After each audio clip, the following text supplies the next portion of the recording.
নমস্কার বন্ধুরা, সবাইকে স্বাগত জানাই। আপনারা দেখছেন আপনাদের প্রিয় চ্যানেল রিক্রুটমেন্ট কি। এসএসসি সিএইচএসএল 2025-এর কিন্তু পরীক্ষার রেজাল্ট কিন্তু প্রকাশ করা হলো।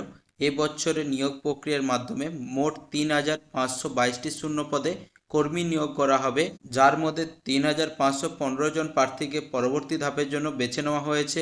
এবছরের রেজাল্ট ঘিরে পরীক্ষার্থীদের মনে বহু আশঙ্কা ছিল, কারণ পরীক্ষায় দুর্নীতির কারণে প্রথম 10ই এপ্রিল পরীক্ষা হওয়ার পর তা বাতিল হয়ে ফের 22শে এপ্রিল পরীক্ষা নেওয়া হয়।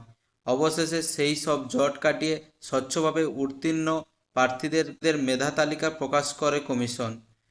আপনি যদি এবছরে টায়ার 2 পরীক্ষা দিয়ে থাকেন, তাহলে মেরিট লিস্ট আপনারা কোথা থেকে ডাউনলোড করবেন, কিভাবে, এবং অফিসিয়াল কাট অফ কী রয়েছে এবং পরবর্তী প্রসেস কী রয়েছে, সমস্ত কিছু জানাবো এই ভিডিওর মাধ্যমে। বন্ধুরা, ভিডিওটি সম্পূর্ণ দেখতে থাকবেন এবং আপনার কোনো বন্ধু যদি এসএসসি সিএইচএসএল পরীক্ষা দিয়ে থাকে, তাহলে কিন্তু বন্ধুদের কিন্তু ভিডিওটি শেয়ার করে দেবে। প্রথমে আমরা দেখে নেব এখানে কাট অফ কী রয়েছে। আপনাদের জেনারেলের ক্ষেত্রে 13.5 কিন্তু কাট অফ রয়েছে, ওবিসি বা ইডব্লিউএস এর জন্য 11.25 কিন্তু রয়েছে এবং অন্যান্য ক্যাটাগরির ক্ষেত্রে কিন্তু 9 রয়েছে। আজকে যে মেরিট লিস্টটা প্রকাশ করা হয়েছে, ওই মেরিট লিস্টে যাদের নাম রয়েছে তারা এরপরে কি করবে। যারা মেরিট লিস্টে জায়গা পেয়েছেন, আগামী 20 থেকে 22শে আগস্টের মধ্যে এসএসসির পোর্টালে লগ ইন করে স্লাইড প্রসেসিংয়ের জন্য নিজের ভেন্যু সময় বেছে নিতে হবে।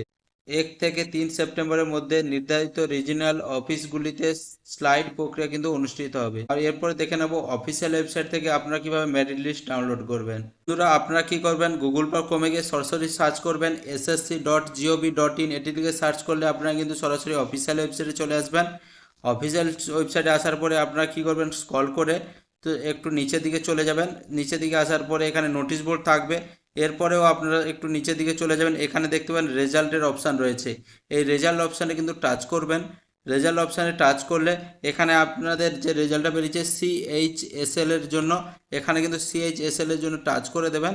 টাচ করলে এখানে দেখতে পাচ্ছেন এখানে কিন্তু রেজাল্ট প্রকাশ করা হয়েছে 17/8/2026 তারিখে কিন্তু রেজাল্টটি প্রকাশ করা হয়েছে। রেজাল্টটি জানার জন্য এখানে কিন্তু আপনারা টাচ করে সরাসরি কিন্তু রেজাল্টটি ডাউনলোড করে নিতে পারবেন। রেজাল্টটি ডাউনলোড করে এখানে কিন্তু সরাসরি আপনারা দেখতে পাবেন আপনাদের নামে কিন্তু সদা কিন্তু রেজাল্ট এখানে কিন্তু আপনারা সরাসরি দেখতে পাবেন। ঠিক আছে, এখানে সমস্ত কিছু ডিটেলস রয়েছে। এখানে 72টার পেজে রয়েছে। অবশ্যই কিন্তু আপনি নিজের থেকে ডাউনলোড করে এই লিস্টটি সম্পূর্ণ ভালো করে যাচাই করে দেখবেন। বন্ধুরা, এই ভিডিও থেকে যদি আপনাদের কোনো উপকার হয়ে থাকে, একটা লাইক করে দেবেন এবং প্রয়োজনীয় বন্ধুদের কাছে অবশ্যই শেয়ার করে দেবেন। এরকম ইনফরমেটিভ ভিডিও পেতে, সরকারি বেসরকারি চাকরির আপডেট পেতে, বিভিন্ন সরকারি প্রকল্পের আপডেট পেতে অবশ্যই চ্যানেলটিকে সাবস্ক্রাইব করে রাখবেন। বন্ধুরা, ভিডিওটি শেষ পর্যন্ত দেখার জন্য ধন্যবাদ। বন্ধুরা, দেখা হবে কিন্তু পরের ভিডিওতে।